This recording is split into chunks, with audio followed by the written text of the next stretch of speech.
Yes, this video is the start of us dissecting the meat of Abigail Shrier's latest book, Bad Therapy. But I'm going to take this time to encourage my American viewers to make sure you're registered to vote. This is a critical election. Project 2025 cannot be allowed to happen.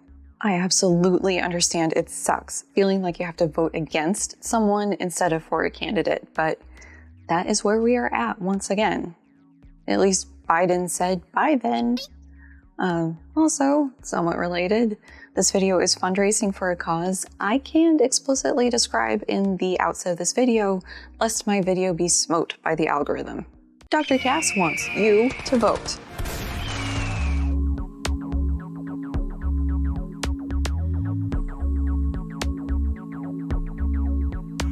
This video made possible thanks to the continuing support of viewers, patrons, and PayPal pals like you. Thanks! It's been a hot minute since we started Bad Therapy. Kinda literally, because the Bay Area keeps getting heat-domed. But we are back to start this process of working through Shrier's reasoning for why therapy is bad. A reminder, or announcement if you're new, hi, that I am a cognitive psychologist, so I'm not trained in the ways of therapy. It's like we're two disparate branches of the psych family tree. We may be civil at family reunions, but don't really associate with each other outside of that. As such, I can't directly comment on the veracity of Shrier's claims from a boots-on-the-ground perspective. What I can do is use my training to check her logic and cited support. And she has a fair amount referenced this chapter, and only a minority are referenced from places like the New York Times. Having now read the book completely, I have a couple observations. First is her strong preference for hypothetical people to use she/her pronouns.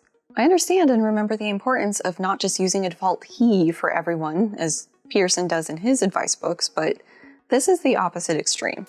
Although, I suppose if you are allergic to the concept of non-binary people and have cultivated a conservative audience, I could see excising they from your vocabulary just to avoid the woke witch hunt.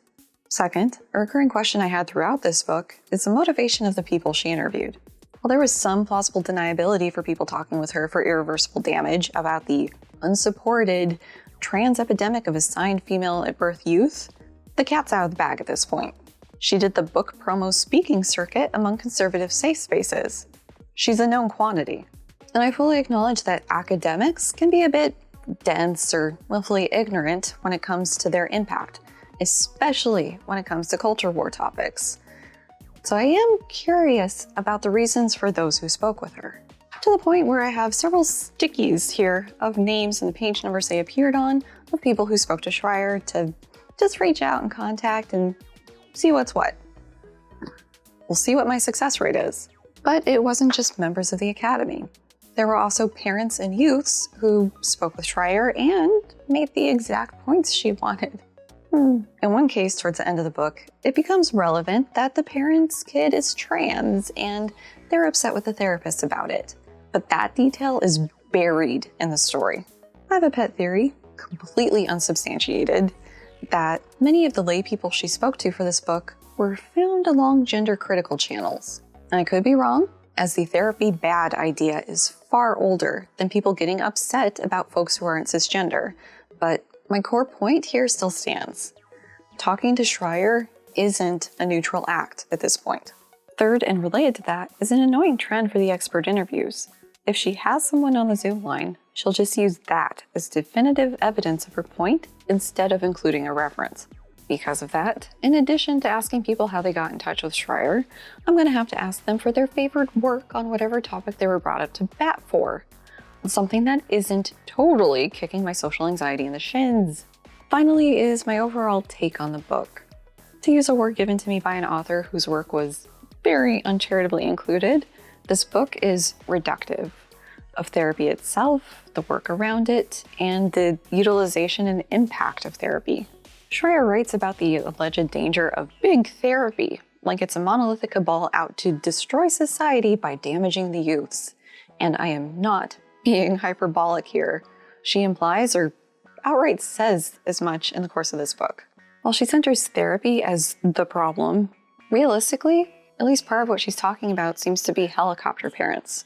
Those parents who are said to hover around their kids constantly stepping in to help, whether it's wanted by the kids or not. And we're going to save the specifics for when we get there, because there's going to be a lot of bridges we have to cross in this book.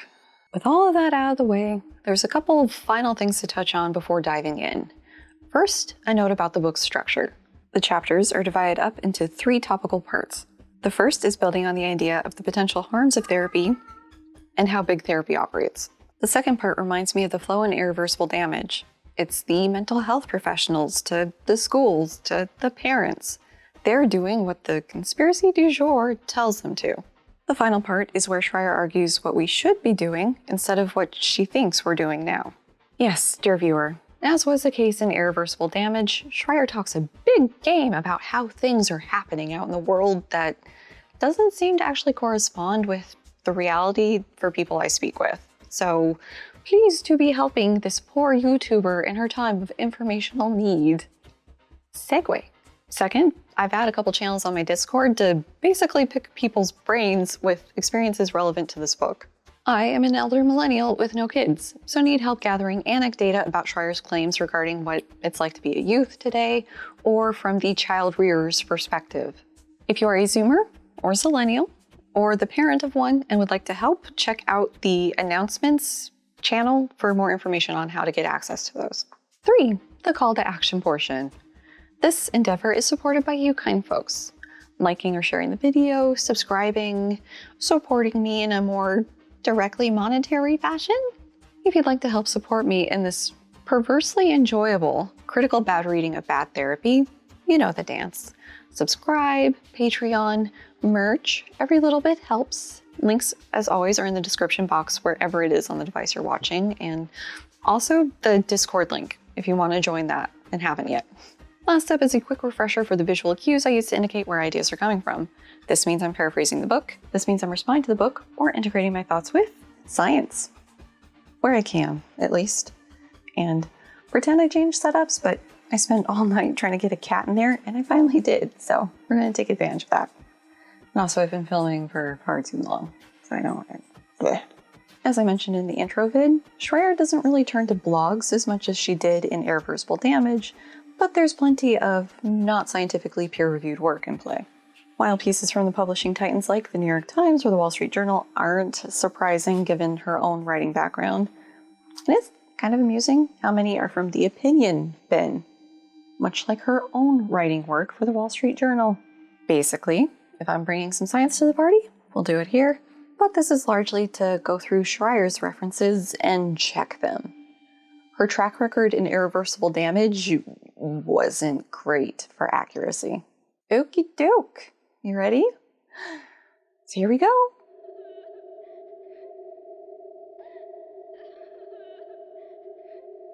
Shrier starts us off by sharing a little about her life in 2006. She'd recently graduated from law school on the East Coast, but was moving to LA to be with her boyfriend. As she was leaving practically everything behind, including her best friend, she felt a bit of a void in her life.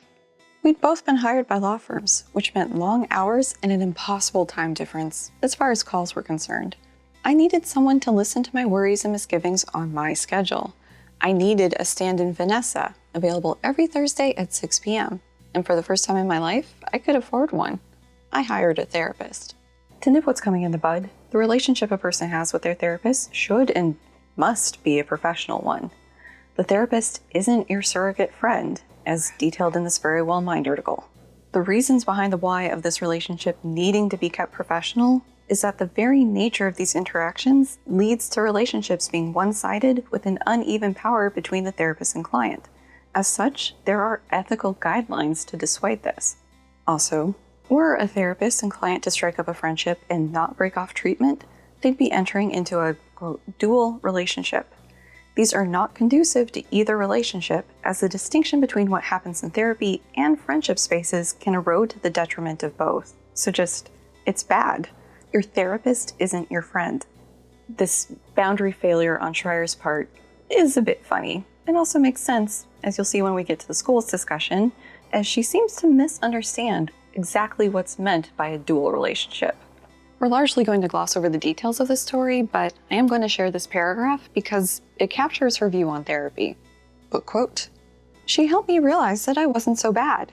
Most things were someone else's fault. Actually, many of the people around me were worse than I'd realized. Together, we diagnosed them freely. Who knew so many of my close relatives had narcissistic personality disorder? I found this solar plexus level comforting. In quick order, my therapist became a really expensive friend, one who agreed with me about almost everything and liked to talk smack about people we sort of knew in common. To say it again, I am not a counseling or clinical psychologist, so I don't have training in any of that. However, where I went to grad school, there was a counseling program, so sometimes our paths would cross, largely in classes. As such, I got to hear some of the ins and outs of how that program worked. One of the things these students had to do was figure out their therapeutic approach. Were they going to do cognitive behavioral therapy? Maybe they'd follow in the footsteps of Carl Rogers and do a person-centered approach. Or they could even go with one of these psychoanalytic or dynamic approaches. And all of that is barely scraping the surface for all of the different approaches therapists can have. However, I'd hazard a guess that any therapist worth the paper their degree is printed on wouldn't be doing what Shrier's described here. Shifting accountability away from their client, diagnosing people who aren't there and consenting to treatment, talking shit with the client about those other people. Throw in the, quote, expensive friend part, and this all strikes me as incredibly unprofessional. Of course, there's bad therapists out there. Name a profession, and there's people terrible at their job. Therapy is hardly unique in this regard. The disturbing part here is that Shrier spins up this therapist's inept approach as demonstrative of the whole profession, with more harm than good being done en masse. Shrier only questioned the therapist when she shared that her boyfriend had proposed, and the therapist pumped the brakes, saying, quote, "We may need to do a little more work." So she stopped therapy for a time, picking it up some years later with the same therapist before bouncing around between some others. All of this was okay because, quote, "I was an adult in therapy." She could stand up and say no to her therapists. Youths do not have this ability or sense of self. Shrier can't help but make sweeping generalizations.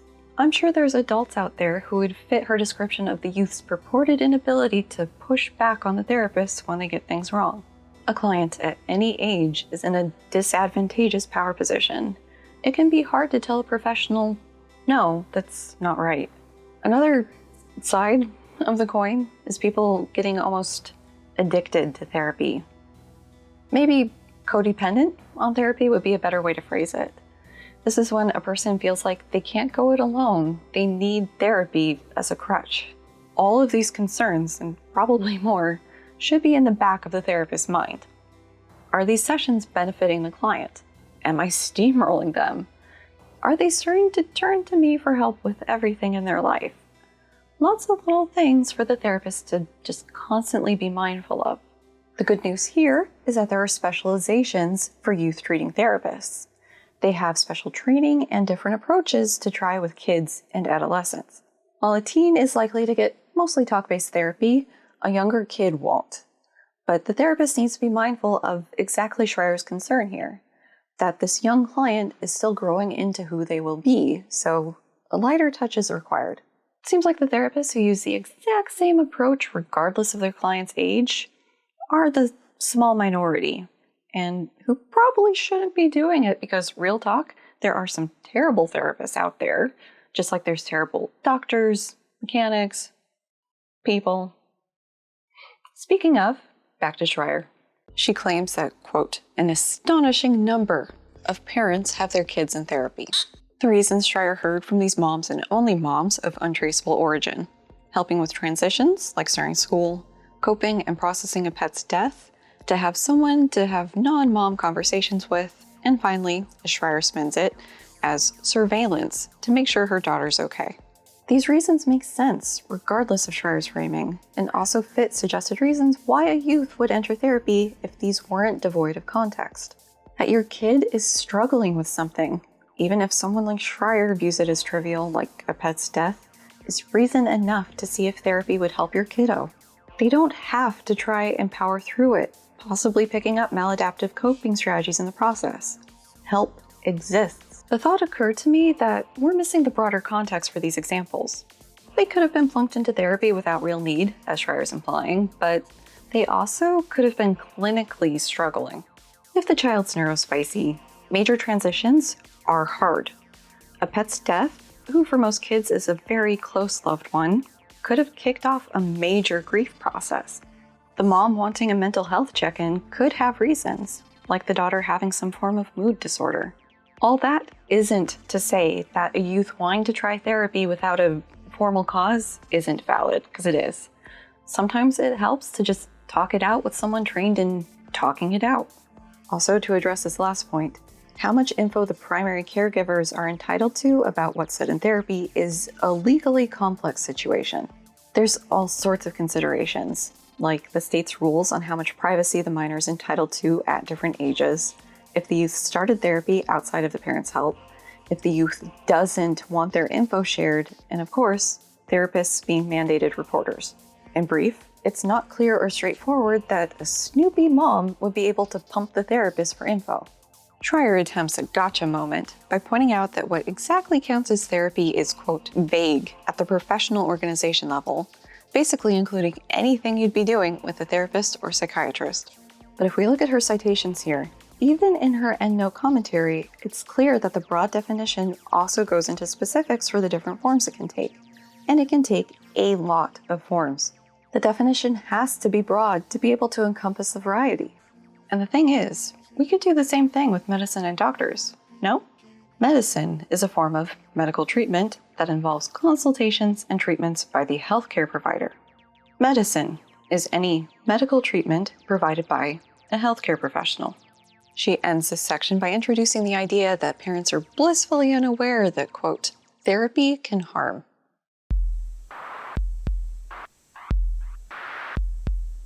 I'm feeling particularly persnickety today, so I want you to know two things. She buries the meaning of iatrogenesis a ways into this chapter, despite it being the chapter and section name, so I'm going to tell you that now. Iatrogenesis comes from the Greek iatros, meaning healer, and genesis, or origin. So, originating from the healer. This refers to bad health outcomes as a result of the healthcare provider or treatment. Shrier details the myriad ways medicine can do and iatrogenics, ranging from negligence, incompetence, to just bad luck. She has a couple references here for medical errors and malpractice. And yeah, it's a problem that's likely only going to get worse as healthcare professionals get stretched ever more thin by their corporate or governmental overlords. Shrier points out that any medical intervention carries risks, so in the cost-benefit analysis, it's only advisable for the unwell to go through with them.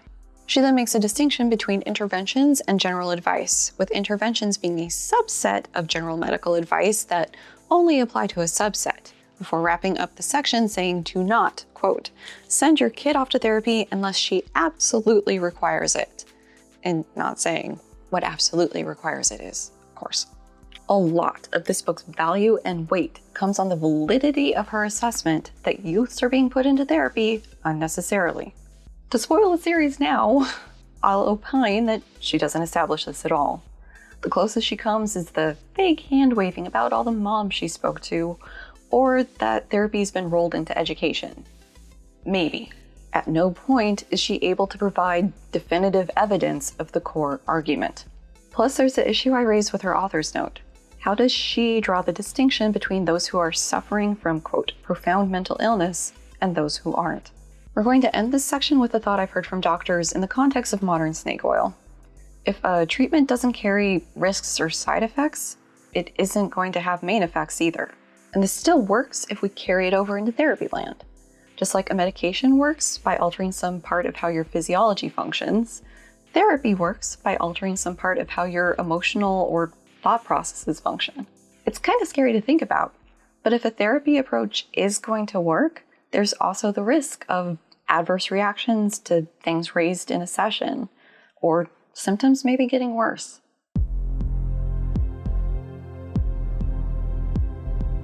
Shrier's leading example for this section is on the group therapy, quote, psychological debriefing sessions for people after traumatic events. She includes that people in these were, quote, discouraged from discontinuing therapy, and that, quote, study after study has shown that this bare bones process is sufficient to make PTSD worse. At least she had references for some of these claims. Reference 5 was tagged in to support just one of her examples of traumatic causes in the context of this, quote, psychological debriefing. It's to a McHugh and Treisman paper arguing against the diagnosis and treatment of PTSD. This is, of course, the McHugh that the gender critical types are so fond of. The McHugh that shut down the Johns Hopkins Gender Clinic. Confusingly, this paper barely mentions the psychological debriefings Shrier brought it in to bat against. It's an afterthought only included after extensively arguing that really, PTSD is an exaggeration on normal reactions to bad things and treatments only making it worse. To see if this argument really resonated with other clinicians or researchers, I checked to see how it's been used since it was published. Seems like it's only really referenced to support the claim that the diagnosis and treatment of PTSD can be controversial. Seriously, that is its lasting impact on the field. A lone article saying no. Reference 6 was attached to the concept of psychological debriefing. This article is from the Cochrane Database of Systematic Reviews, a resource that tries to summarize the research on a, quote, specific question. The TLDR for their findings on psychological debriefings is that they're ineffective at best for PTSD and can actually make things worse. Well, then it's a good thing that a review on the various professional, organizational, clinical guidelines found that, quote, where addressed, all the guidelines caution against the routine use of psychological debriefing. Isn't it? Imagine my shock at Shrier misrepresenting the standard treatment guidelines for something.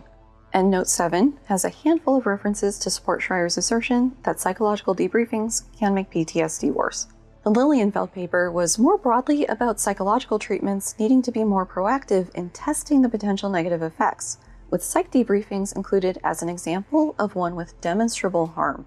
The Rona paper was testing to see if a post-deployment questionnaire for armed services members would potentially help people coming back from active duty in Afghanistan. In brief, no, but also had nothing to say about psychological debriefings. Real thought as I'm sitting here recording this, did she get confused? Like, thinking that this psychological debriefing of whatever they saw in combat was equivalent to the PTSD psych debriefings? Because they're not talking about the same thing. The Johnson paper was along similar lines to Lilienfeld, instead quantifying how many treatment papers included some sort of harm metric. The bottom line here was that, by and large, this info was inadequate, but it was more likely to be included for PTSD-related treatments. However, aside from discussing the contents of the Lilienfeld paper, did not talk about psych debriefs. We already talked about the McHugh and Treisman paper, so where does that leave us? Half of these don't support Shrier's argument, and the other half are preaching to the treatment choir regarding psych debriefs being harmful. So glad we had those references to half support a claim that's wildly out of date. But, quote, well-meaning therapists often act as though talking through your problems with a professional is good for everyone. This isn't so. Nor is it the case that, as long as the therapist is following protocols and has good intentions, the patient is bound to get better. Any intervention potent enough to cure is also powerful enough to hurt. Therapy is no benign folk remedy. It can provide relief. It can also deliver unintended harm and does so in up to 20% of patients. Endnote 8 includes the Lilienfeld and Johnson papers of the previous endnote, plus a new one from Bunnell and others, and she fucked up the authors on that paper so bad. The authors list should include 4 names: Bunnell with 1 N, Jamal or possibly Hamal, I'm not sure, Melendez-Torres, and Cummins, but she's got Bunnell with 2 N's and Jamal, or Hamal, as Melendez-Torres with an I, first name, and no sign of Cummins. This paper has a DOI. It's basically inexcusable to fuck up this bad when you have the DOI. I don't know what reference manager she's using, I'm assuming she's using one, but mine will just auto-populate everything if you give it the DOI. The Bunnell paper urges caution and care in public health initiatives with similar logic to the other 2 papers. Negative effects need to be tracked and reported so that we can ensure a net harm isn't being done. The authors also want those designing the initiatives to seek the input from those who will be rolling out the initiative to get a meaningful sense of how things could backfire. Bringing these back to Shrier's use of them, the Bunnell paper is an absolute stretch at relevancy. The Lilienfeld and Johnson papers can be twisted into agreement. People being harmed by a treatment arguably didn't benefit from it. Reference 9 is a paper by Shermuli, Haupt, Linden, and Rush, in which they define and evaluate the negative outcomes of cognitive behavioral therapy, or CBT. Not that CBT. The authors are pushing for there to be more consistent and rigorous tracking of negative outcomes for the different therapeutic modalities so that therapists can be more proactive when these unwanted events occur, and also so that clients can be better informed about potential treatment risks. Shrier's 20% figure comes from the self-reported negative outcomes by German therapists who use CBT. However, this paper discusses whether these side effects are necessarily bad or harmful, or if they can sometimes be part of the therapeutic process. An example being a person breaking off the relationship with their partner as a consequence of therapy. If the relationship wasn't healthy, it may suck to end it, but it's probably for the best. Other side effects were along the lines of worsening anxiety, increased dependence on the therapist, or noncompliance. I'm going to reiterate here that CBT is only one of the many therapy treatment modalities. As we touched on earlier, there's loads. Granted, her phrasing here is safe with the, quote, up to 20% of patients dealing with side effects. However, that begs the question if she found the side effect rate for other forms, like eye movement desensitization and reprocessing, or EMDR, and saw it was less than 20%, which seems plausible as there's some evidence it's more effective than CBT for trauma. But that would involve actually digging up those things, so perhaps she's just working with this one figure. Shrier lists out some of the potential harms of therapy. But, quote, therapy can lead a client to understand herself as sick and rearrange her self-understanding around a diagnosis. Therapy can encourage family estrangement, coming to realize that it's all mom's fault and you never want to see her again. Therapy can exacerbate marital stress, compromise a patient's resilience, render a patient more traumatized, more depressed, and undermine her self-efficacy so she's less able to turn her life around. Therapy may lead a patient by degrees, sunk into a leather sofa, well-placed tissue box close at hand, to become overly dependent on her therapist. Reference 10 is an American Journal of Psychotherapy paper by Boisvert and Faust on iatrogenic symptoms, specifically proposing mechanisms through which they may develop. Shrier's point is brought up in the paper as a potential harm from treatment, although in this and subsequent work, there's also an emphasis on how to avoid this or other negative outcomes happening. Shrier didn't provide support for the next sentence. She could have used the Lilienfeld or Schermulli-Haupt papers, although they don't paint the almost sarcastic picture Shrier does. Reference 11 is the Schermulli-Haupt paper from reference 9, the one that found the 20% negative outcome rate for German CBT. I think it might be worthwhile to go through the paper's examples relevant to Shrier's points here.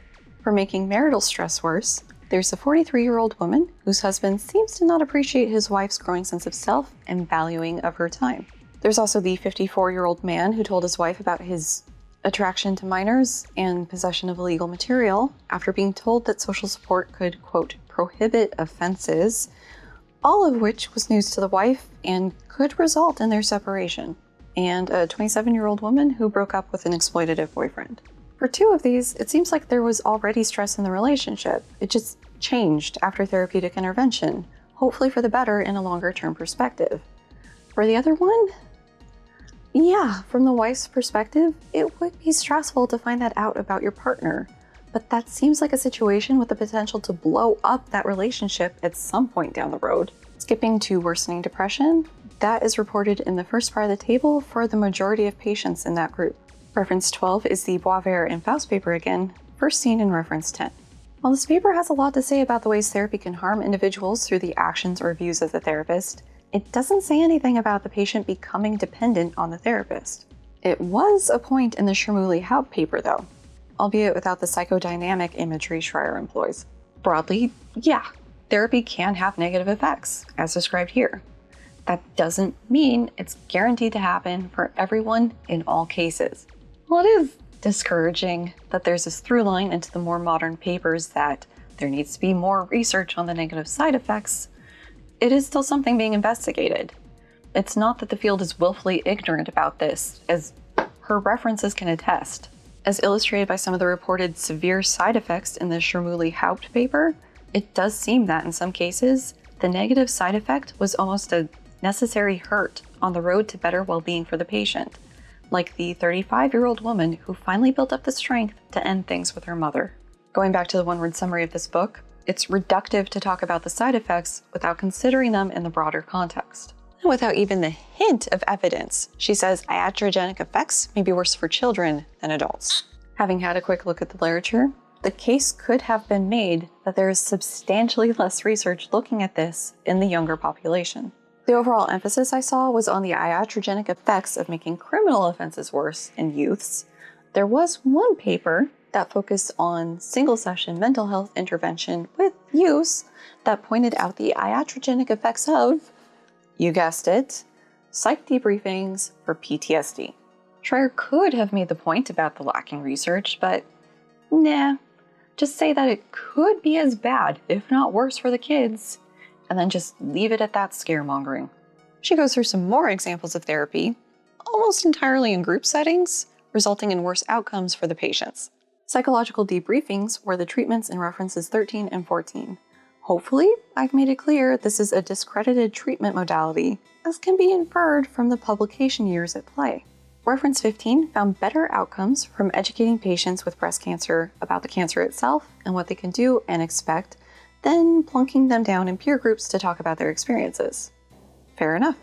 Endnote 16 is generally about processing grief, with support brought in for Shrier's argument that, quote, counseling sessions for normal bereavement often make it harder, not easier, for mourners to recover from loss.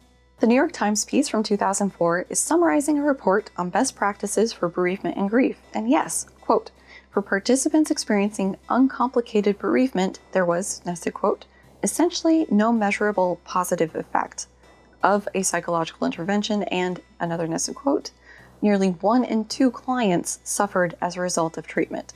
However, this is different for people who are in the maladaptive bereavement situation, though the nature of what will be helpful is complicated.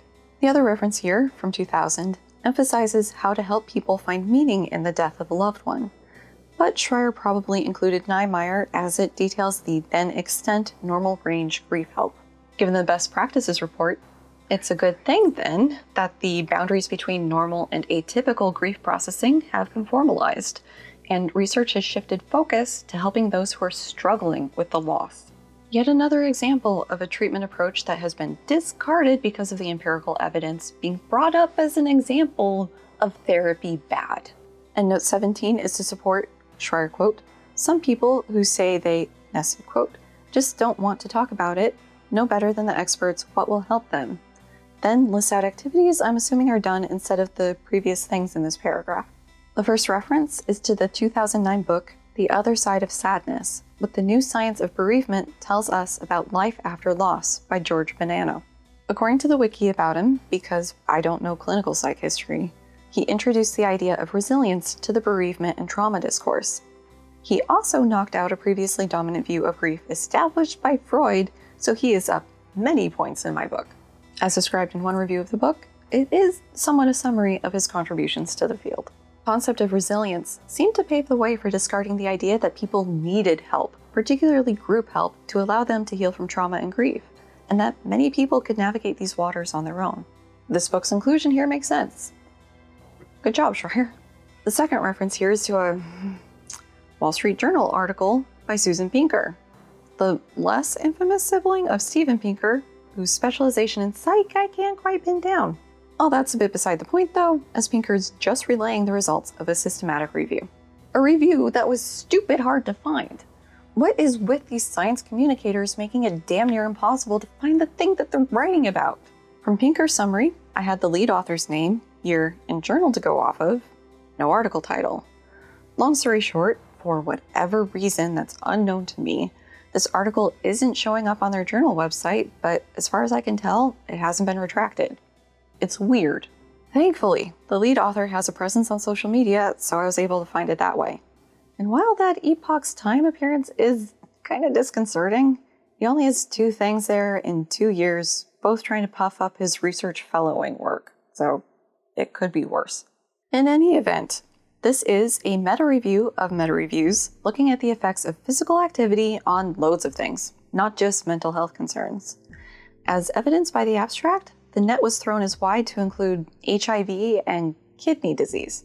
A meta-review is done to bring together published research to answer a question, and can employ a meta-analysis to add a quantitative statistical comparison. So you get all the papers you can find on a certain topic that meet specific inclusion criteria, like in this paper's case, needing to have employed randomized control trials in the procedure, and then analyze the distilled effect. This paper is apparently doing a meta-analysis of the different meta-analyses. This seems to be a trendy new thing. This table shows the treatment groups included in the analysis, along with the types of physical activity. The bulk of the reviews were for cancer, second most for depression. Weird. Weird indeed. The next thing I'm going to show you is a lot, but we're not going to worry too much about the specifics. The thing I want you to focus on is a number from the previous table. This meta-analysis included 11 papers specifically looking at depression, 15 if you add in the older adults with the depression, and to be generous, 17 if you include the, quote, various mental health disorders. Either way, those are all under 20. These are the standardized mean differences for seemingly any of the meta-analyses that had some form of depressive symptom test involved. All 72 of them. The slapdash highlights are my addition. We'll get to those in a sec. In a meta-analysis, because you're comparing the results from different experiments that may have had different score ranges or metrics, you have to standardize them into the same sort of measurement space. That is what's shown here, with the line representing the variability around that paper's mean. The current paper, as a meta-analysis, has an extra layer of abstraction away from the original experimental results, as what's shown in this figure are the standardized results from the source meta-analyses. With all that said, let's get to this figure and my highlighting. As indicated along the bottom axis, a negative score indicates the source analysis found a benefit from physical activity. These are arranged from largest to smallest to null benefit. I've added color to indicate what population or condition the source material focused on. Only the blue papers were looking at depression itself, with darker blue for pre- or postnatal depression. The purple ones were focused on healthy and/or older adults, yellow for various neurological or mental health conditions, orange for assorted cancers, and red for chronic health conditions or diseases. So just from this, if you only look at the blue rows, it seems like physical activity is providing some benefit. However, I need to show you the next iteration of highlighting, which will pump the brakes a bit. Before I hit you with that figure, let me tell you about confidence levels in this context. This paper used a tool to have a standard objective metric of how much confidence they should have in each source meta-analysis. Papers would get dinged for things like having an, quote, inadequate search strategy, poor exclusion justification, and bias at various points in the process. Each paper was scored by 2 reviewers to make sure things were consistent. These ratings were tiered into high confidence, the best, moderate, which low, and critically low, the worst. These are now highlighted with the confidence levels, with red indicating the critically low confidence, yellow the low confidence, and green a high confidence. There were no moderate confidence levels here. This reminds me of some advice I got in grad school.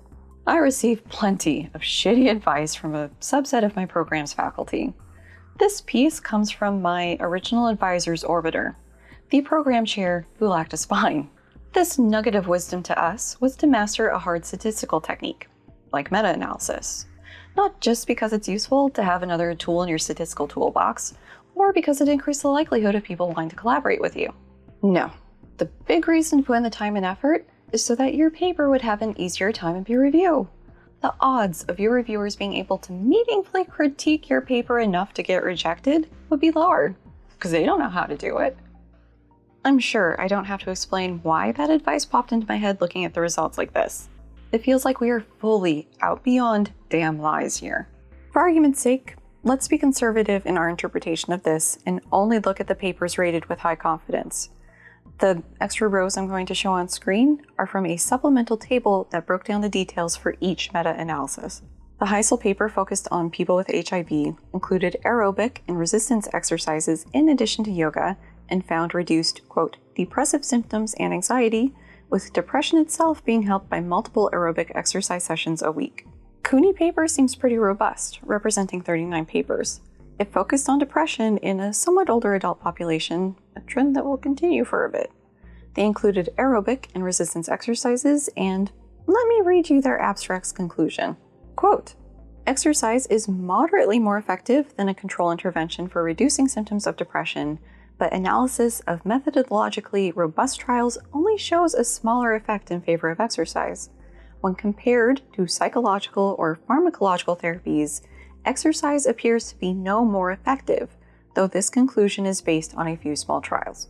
Kelly 2015 looked at arthritis and other rheumatic conditions, again with aerobic and resistance exercises, plus Tai Chi and Qigong. They found improvement in depressive symptoms, but note in their abstract that, quote, all studies were considered to be at high risk of bias with respect to blinding of participants and personnel to group assignment.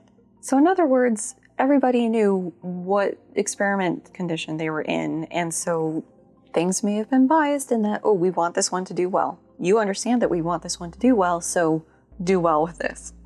Kelly 2018 also looked at arthritis and other rheumatic conditions with aerobic and resistance exercises. The meta-analysis has included this under depression, even though the paper itself barely includes depression to the point that it gets about a paragraph of real estate for it. Whatever. They found an improvement in depressive symptoms for people with arthritis and other rheumatic conditions. Similar to the Kelly 2015, they note the same high risk of bias data. Bergenthal 2014 focused on hematological cancer, although their aim was to see if it was safe to advise people with these conditions to engage in exercise, as there are concerns about clotting issues and anemia. They found that this group didn't seem to die from the advice, and also saw improvements in quality of life and depression. For Maniac 2016 was similar to the previous, in that the depression is only part of the exercise advice with cancer picture, this time for breast cancer treatment. They found that, quote, exercise during adjuvant treatment for breast cancer can be regarded as a supportive self-care intervention that probably results in less fatigue, improved physical fitness, and little or no difference in cancer-specific quality of life and depression. To say another way, largely it helped, but not really for the cancer-specific depression. Strange that this meta figure puts it as trending towards beneficial then. Mishra 2012, and I'm not sure why there's an A attached to the year there on the figure. There was only one Mishra 2012. Anyway, was looking at overall quality of life in people post-treatment from cancer and included a whole host of exercise types. They were only able to observe a non-significant positive trend for depression from exercise, but that wasn't their primary focus. Finally is the incredibly specific BRAT 2015, which looked for potential improvements from dance or movement therapy for breast cancer patients. It didn't help with their depression at all. So, only looking at this high confidence subset, we have populations with HIV, older-ish adults with depression, arthritis, cancer, and cancer, with pretty wide ranges of what sort of exercise was included. If you're new to the channel, you won't know that I have a dog in this race. I've got bipolar, and anxiety, and some other stuff. And I have been given the advice to just exercise, you'll feel better, in the midst of some pretty bad depression. And I don't. In addition, or possibly compounding with some not otherwise specified health bullshit that's made worse by excessive heat, I've been dealing with a pretty bad depressive slump recently. Like, not even able to muster up watching a comfort show levels of slump. I'm also in the best cardio shape I've been in the past handful of years. Between roller skating and a dinky $100 under-desk treadmill, I'm getting far more aerobic activity than is recommended by these analyses. And I'm still fucking depressed. Same was true coming out of my dissertation nightmare, where I took up running to burn off some of that energy, as well as other low points in my life. Exercise does fuck all for my mood. So I have some concerns when I start seeing waves about exercise becoming the standard recommendation for people with mood disorders based on results like these. It seems to me like there's important differences between the sort of depression one can develop while dealing with or recovering from cancer than what your brain comes up with on its own. Differences that, seem to me, to be pretty ignorant to gloss over while chasing some blanket statement about the utility of physical activity. I'm also worried that this could translate to something I've encountered with chronic pain and the mental imagery advice, that people really suffering with depression will be told to just suck it up and get active, rather than be offered some form of treatment, especially when telling people to just go exercise costs the insurance company nothing. I will remind you of the conclusion from the one high confidence paper that actually looked at depression. Exercise was roughly as effective as psychological or pharmacological treatments, something replicated recently. A person must have agency when coming up with their treatment plan. While plenty are probably game to try the lifestyle medical approach to dealing with their mental health concerns, this shouldn't be forced on everyone, especially when people may have other considerations to take into account, like physical disabilities or financial constraints that may limit their ability to just go out and exercise. Bringing this back to the bigger Shrier picture, it seems like she was arguing about the iatrogenic harm done in all of those examples. However, she, perhaps intentionally, neglects to mention that in many of these cases, she's talking about a treatment form that was discarded when evidence accumulated that it wasn't really working. But I can see two reasons for her doing this. One is the potential implicit point that therapy can include techniques that the scientific process will eventually move away from. Therefore, the same thing is happening with all of therapy right now, that eventually we'll have evidence that it's all bad, even though with what's published right now, that doesn't seem to be the case. Second is maybe planting some seeds of doubt for when we get to the schools chapter, that these kids are having to do group therapy in class, and we know that's been demonstrated to be unhelpful to harmful in the past. Hard to say for certain. What I can say though, regarding her last point about some people wanting to do things other than therapy, I'm pretty sure that's known by therapists. Therapy works best when the patient is a willing participant. The people who are forced into doing therapy are a small minority, albeit a group that Shrier will put all kids in regardless of their wants or needs. While our culture can have an element of, let's call it toxic therapy, where everyone can be told to go to therapy regardless of how well adjusted they are or what's going on in their lives, I'd hope that most therapists recognize it's not going to be beneficial for everyone, or not something that everybody has to do long term. Personally, I haven't gotten a lot out of therapy.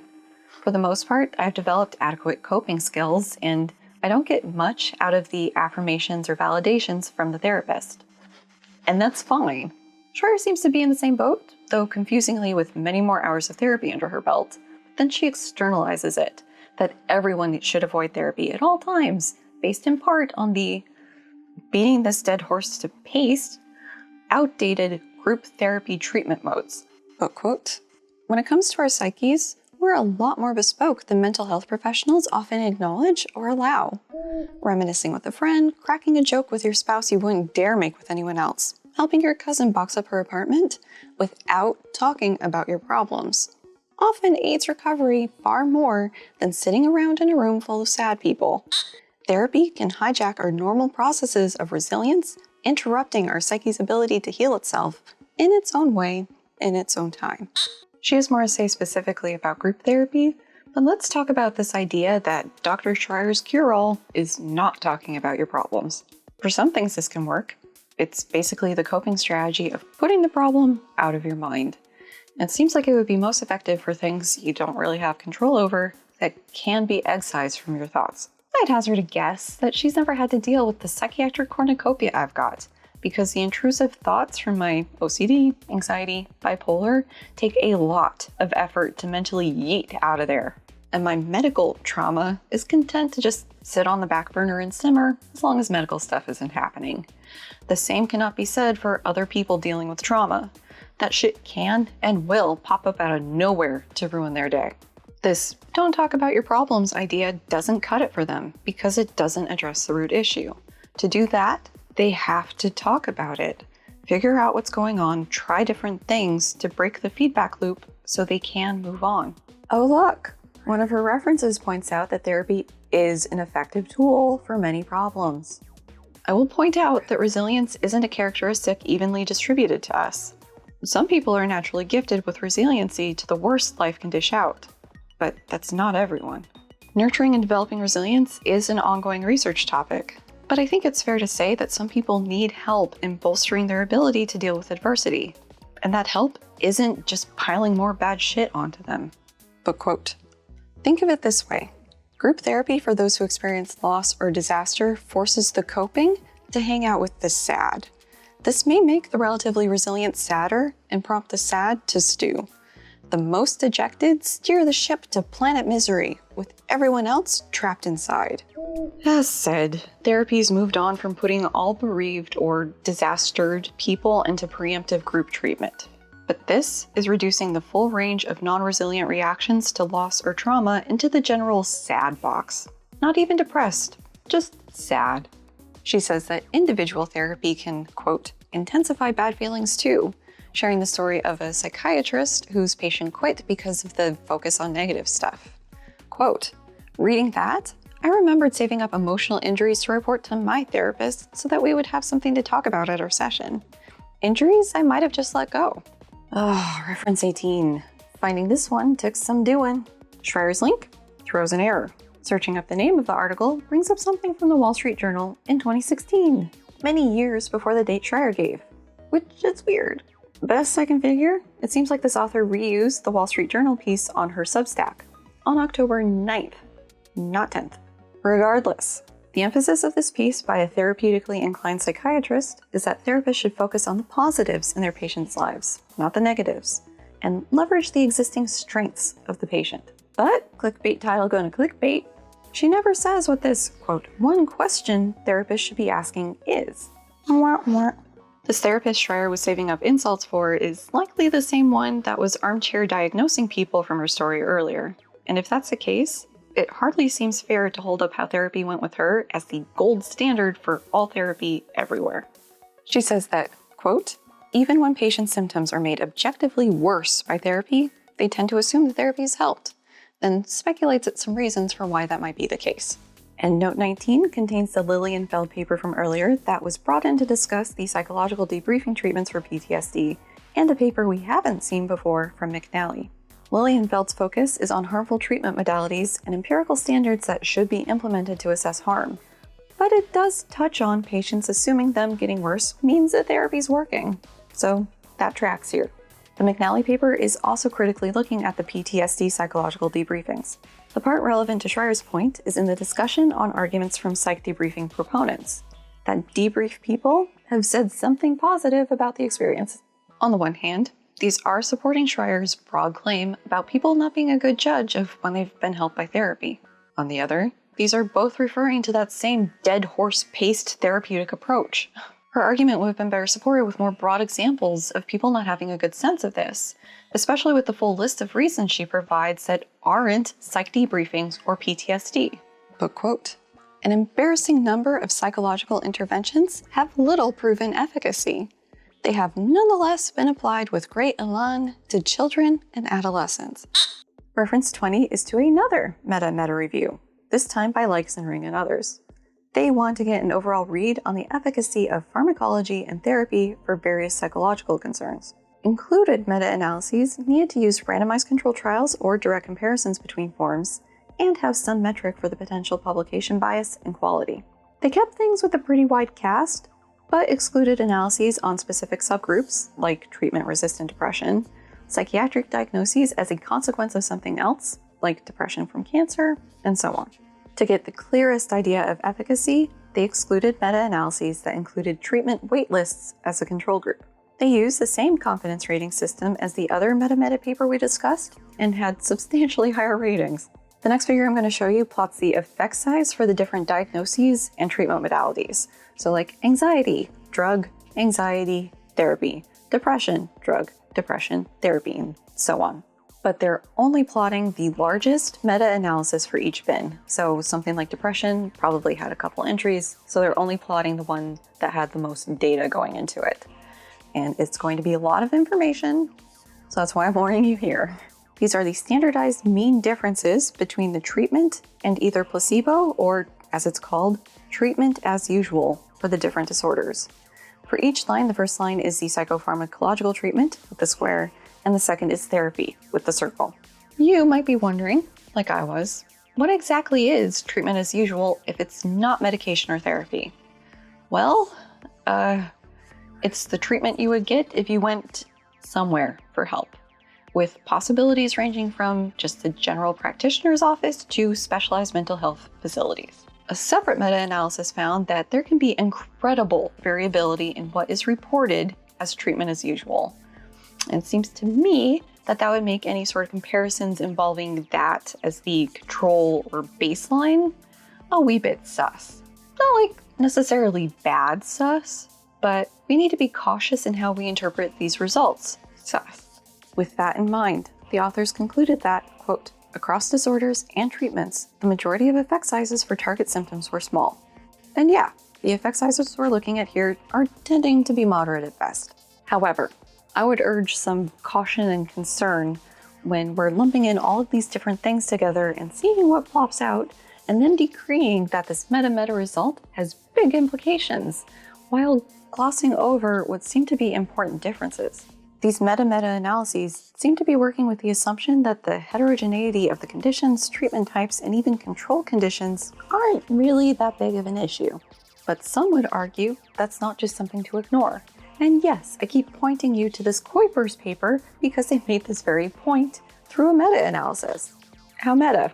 So, to summarize, this Leixenring meta review found, overall, small effect sizes of the various psychological treatments for a wide range of diagnoses, but it was still in effect. One way I'm inclined to think about this is kind of something introduced to me by a human factors professor. What this means out in the real world. This meta review is the compilation of fuckloads of data.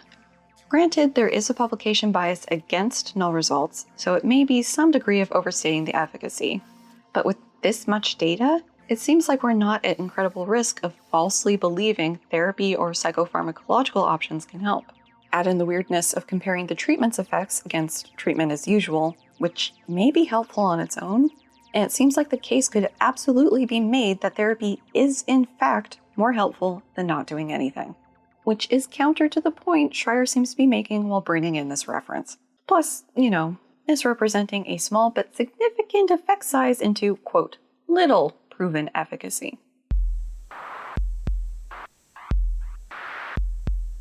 This section is a 3-paragraph description of the failures of DARE, and I'd skip it if it wasn't part of her foundation for the school's bad argument later.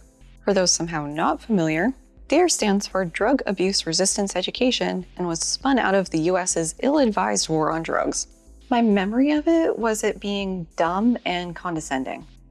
No joke, that was my assessment of it as a wee little nerdy 5th grader. There were workbooks about how all drugs were super addictive and dangerous, role-playing exercises of saying no to these free drugs which were apparently being offered to us on every corner, and a t-shirt for graduating from the program. I don't remember if our school's resource officer was involved much. The in-class stuff was led by our teacher, a truly burned out Christian fundy who offered extra credit to anybody who agreed with him that evolution wasn't real. Shrier rightly points out it was a failure, supplying these references. But she's got some critical details wrong. DARE snippet. This was the decades-long DARE campaign, utilizing therapeutic techniques designed by Carl Rogers, one of the most influential psychotherapists of the 20th century. DARE counselors led students in a kind of group therapy. They entered schools and prompted kids to talk about their personal problems, confess their drug use, and roleplay refusing drugs from each other. Participating in group therapy to discuss a problem you didn't already have? That may be sufficient to introduce it. This is such a bizarre claim, but I think I can trace back where she got it from. Everywhere I've looked agree that DARE came out of the LAPD and the Los Angeles United School District, so not exactly a stuff full of Rogerian counseling psychologists. Her reference 21, though, does make mention of Rogers. This is a 1992 article from the LA Times about parents in Fort Collins, Colorado, who are trying to get DARE out of their schools, perhaps reaching beyond just Fort Collins in that goal. Partway through, this piece mentions, quote, participation in group therapy, known as magic circles, discussing drug use, and participating in role-playing that sometimes involves a child taking the part of a drug user. Next, a Dr. Coulson, student in some unspecified form of Carl Rogers, quote, father of the type of group therapy techniques employed by DARE counselors, said DARE is dangerous, and he said Rogers later repudiated his own theories, and Coulson goes on to say cops aren't trained in this, blah, blah, blah. This is the first that I, again, not a counseling psychologist, so obviously not trained in the Rogerian ways of doing things, is hearing about magic circles. We briefly talked about Carl Rogers before, a while ago, in the Petersonian context of person-centered therapy as support for the 12 Rules for Life, Rule 9. Assume that the person you're listening to might know something you don't. I got that rule wrong several takes before this one. Rogers advocated for a humanistic approach to therapy, as opposed to the likes of Freud or Jung. And this emphasizes the person's present and future instead of emphasizing everything that happened in their past and going through that in gory detail. There is also an emphasis on growth and awareness. The therapist maintains empathy and unconditional positive regard so that the patient or client is able to be vulnerable and feel safe during the sessions. And poking around, I didn't see anything for magic circles in Rogers. Closest I found were empathy circles, which were elsewhere said to be, quote, based on the work of Carl Rogers. It's entirely possible I'm missing some key piece of information, but right now, it's seeming like people not trained in this took the empathy component of Rogerian therapy and spun it up into the magic circles of empathic healing. Standard New Age protocols, really. I found one instance of magic circles and DARE, and it wasn't on any of the official DARE websites, which are still operational because it's apparently not dead yet. Going back to this claim about the group therapy that's supposedly built into DARE, I was able to find a DARE program brief from 1991. The page talking about the development of the program makes no mention of Rogers or even psychology, just some buzzwords with support from a paywalled article from 1985. In the portion describing the curriculum, the only group activity mentioned is a discussion, not exactly a magical circular empathy therapy experience. Interestingly, this says a cop should be leading these. I don't think ours ever showed up in the classroom for these, just the introduction of it and the ending. Yes. Yes. Oh, an experiment.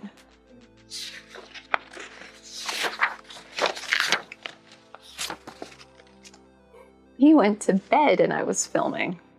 So, no, Shrier. From everything I've read, these DARE sessions weren't group therapy. They weren't framed as that, they weren't run as that. A random line in a kind of terribly written news article does not definitive evidence make.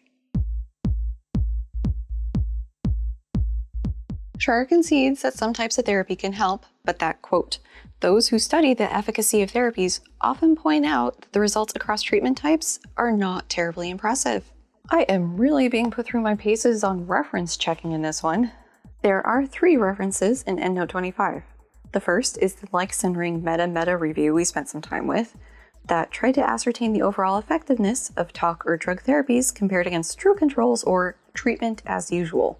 As a reminder, they found overall, across loads of diagnoses and treatments, a statistically small effect. The second is a review paper by Ormel and others that Shrier first brought in while talking about DARE for some unknown reason. They are trying to logic through the, quote, treatment prevalence paradox, that the rates of depression aren't going down despite increased treatment. They argue that the problem is with the efficacy of treatment, not that depression rates are going up, among other explanations. The third reference was previously used when discussing worsening anxiety for burn victims put through group psychological debriefings. And maybe I missed it, but the main point of this paper is the need for better tracking and understanding of negative outcomes from therapy. Not that the outcomes, quoting Shrier, aren't terribly impressive. Let's go back to that second reference. They basically say that there's not great evidence for depression rates increasing since the 1980s, ends around 2010, and, quote, it seems unlikely that a true increase in depression incidence offsets any treatment-driven prevalence reduction. They also say that the environmental factors, e.g. unemployment, should be fluctuating enough to wash out as noise. It's weird that they say that there isn't really data since 2010 because there is, and it looks like depression rates are going up, especially if you look at millennials and younger. And it seems at the very least that there's socio-demographic correlates with depression, like unstable employment or low earnings. It is entirely possible and reasonable that, on average, the efficacy of therapy in treating the full spectrum of psych disorders is small. Because we're talking about everything from anxiety to schizophrenia, there's a lot of variability in there, especially for how much talk therapy in isolation can actually help the person. Like, for me personally, I got a handle on most of the coping I needed to deal with the psychological component of my anxiety in middle school. That doesn't change my body revving the fight or flight engine every time some anxiety-laden thought flits through my mind. But therapy can be super helpful for people, especially if they haven't gone through that process yet or don't fully have awareness of what's going on, and also potentially in conjunction with pharmacological help. Besides all that, to be frank, the world is spiraling towards enshittification. That is a huge component of why I've been depressed, and I'm sure I'm not alone in that. Even for those who do get something out of therapy, it has its limits for helping us deal with the many Damoclesian swords hanging over us. Climate collapse, potential fascist takeover of the government, our current government aiding in war crimes. It is a hard time to be okay for many of us. But Shrier's moving on, and so shall we. Shrier lists off some, quote, ghastly treatments used in the name of mental health. Reference 26 is the 1994 book, House of Cards, Psychology and Psychotherapy Built on a Myth. One person has a very highlighted scan of the majority of the book online. It presumably doesn't include pages without highlighting, as the majority of pages are there, highlighted. Skimming through it, my sense is that this was largely spurred on by the satanic panic and recovered memory phenomenon of the 90s, which, yeah, were a problem and will forever be a black mark on the credibility of therapeutic psychology. I'd be able to get more behind this book if it was really emphasizing the importance of empirically testing and validating treatment approaches, but it seems more like the author wants to, dare I say, throw out all of counseling and clinical psychiatry and psychiatry because they haven't been perfect. I think there's pretty clear evidence that for the most part, these branches of psych do work to do these things. That's why we have many of Shrier's references in this chapter. But I will concede that there's plenty of therapists out there who are just working on their vibes or what seems right to them. That's how we end up with people doing past life regressions or other bunk. While this book does mention the insulin comas and lobotomies, the scan of it, at least, doesn't seem to include this malaria infection. Annoyingly, in this book touting the importance of science, there's no reference for these claims. I don't deny lobotomies happened. I vaguely remember hearing about insulin shock at some point, and I'm not entirely sure what's being talked about with malaria. Is it pyrotherapy? Neurasthenia also doesn't make an appearance in the House of Cards scan, so probably goes unsupported. This being sandwiched between two other sentences with references really draws attention to it. Endnotes 27 and 28 are to an opinion piece in the New York Times, primarily about the recovered memories boom in the 90s, although multiple personality disorder and the satanic panic are mentioned in it as well. It details the history and impact of those topics, but after all this, I'm left with a question. I don't know how prevalent these were, what the actual scope of the problem was, or possibly is. It'd probably be helpful to even clarify what a recovered memory is. These are memories said to be so traumatic that the psyche pushed them down into the unconscious so the person wouldn't think about them anymore. They're still down there, festering and causing problems for them. If you're familiar with Freud's work, this should sound somewhat familiar.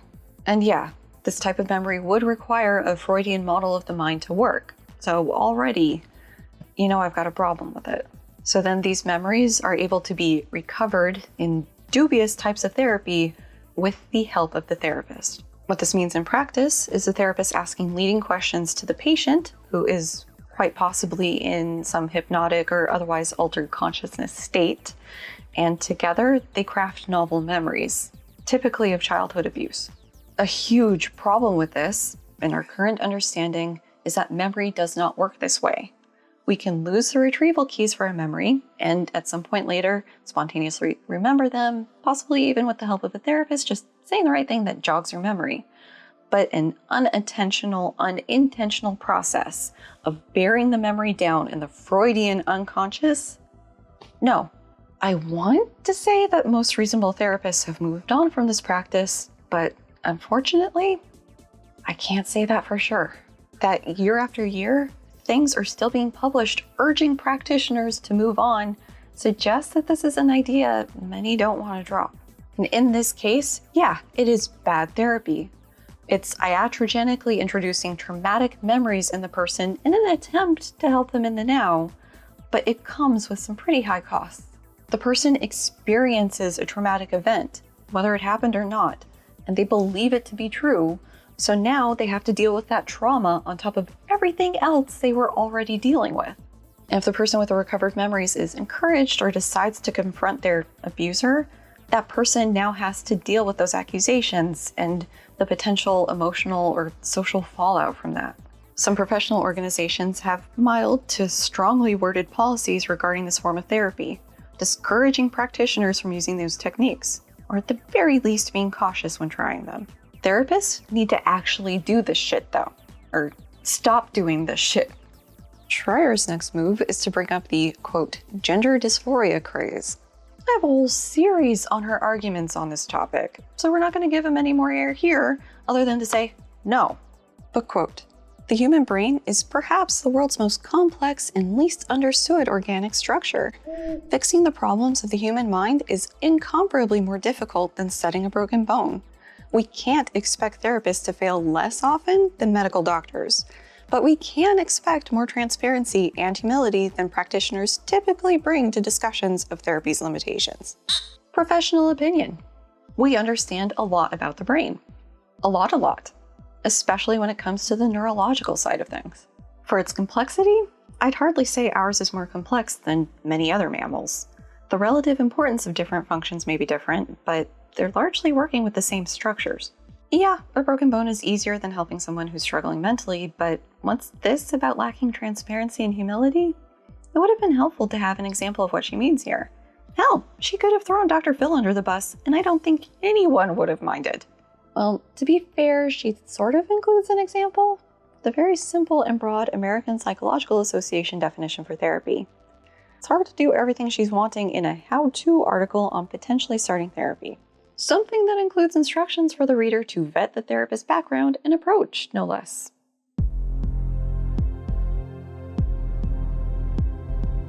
Shrier says that many therapists she talked to, quote, minimized and many outright denied the potential risks of therapy. And she speculates that this is because the therapist, quote, is the medicine, and so don't want to admit when it's not working. Reference 35 is a 2014 paper by Linden and Schermuli-Haupt arguing for better tracking of negative outcomes from therapy. They point to a handful of experiments that either failed to adequately track negative effects or didn't differentiate between adverse side effects of treatment, malpractice effects, or deterioration of symptoms. Interestingly, they say, quote, it has to be considered that there are many types of psychotherapy and the results from one approach cannot be generalized to the field at large, contradicting the utility of the meta-analyses Shrier referenced earlier. They wrap it up by pushing for there to be more effort put into quantifying negative outcomes, practitioners to be mindful of their conflict of interest in treatment, and to not minimize the potential negative effects. Shrier will come back to that last point, so we'll save the discussion of that until then. Shrier has a pretty bleak view of shrinks.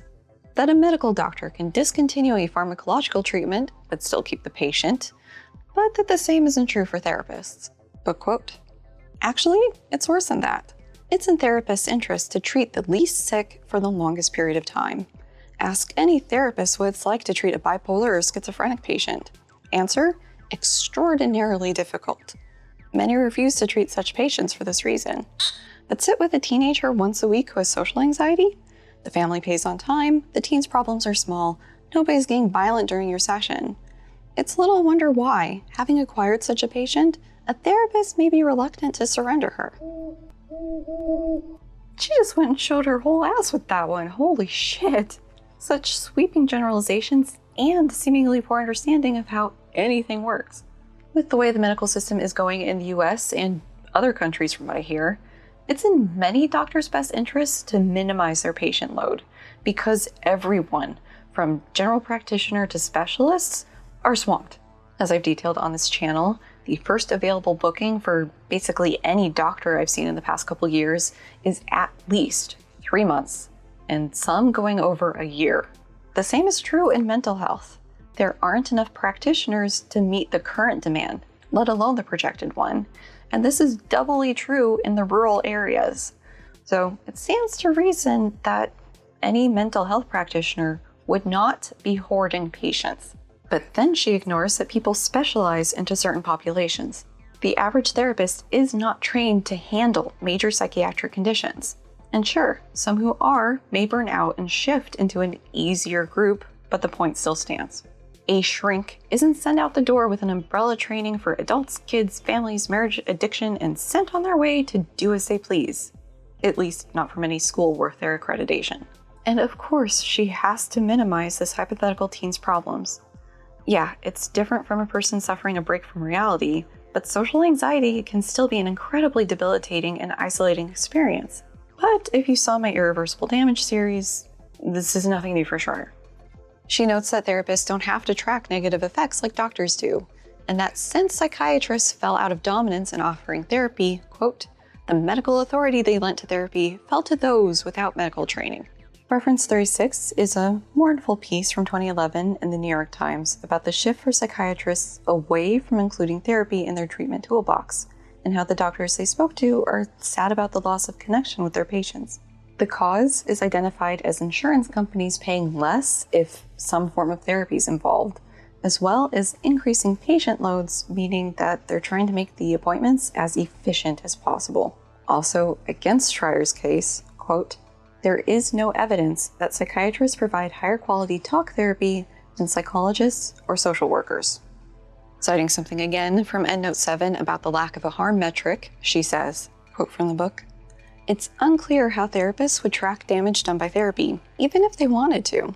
As one group of researchers put it, nested quote, a divorce can be both positive and negative, and crying in therapy can reflect a painful experience and therapeutic event. Reference 38 was Ref 35, about needing to have better negative outcome tracking. Could have sworn that many of her references did include ways to track harm or other negative outcomes from therapy, and include suggestions on how to differentiate between things like positive or negative divorce or crying. Section ending book quote, when iatrogenic risks go untallied, the harms pile up, threatening the well far more than the sick. It isn't hard to see why. Suffer a gunshot wound, and your risk of picking up an opportunistic infection in the operating room is outweighed by the life-saving treatment you require.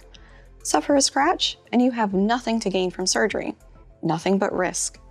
What would we expect to find if we steeped a generally healthy population in a tea of unnecessary mental health treatments? Unprecedented iatrogenic effects.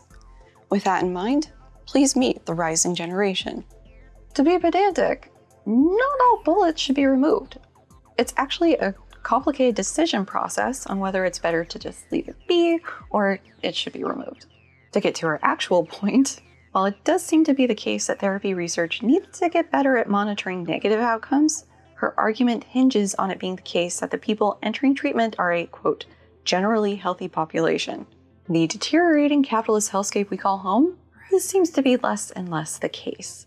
Shrier and I will disagree about the actual effect here, and impact, and root cause.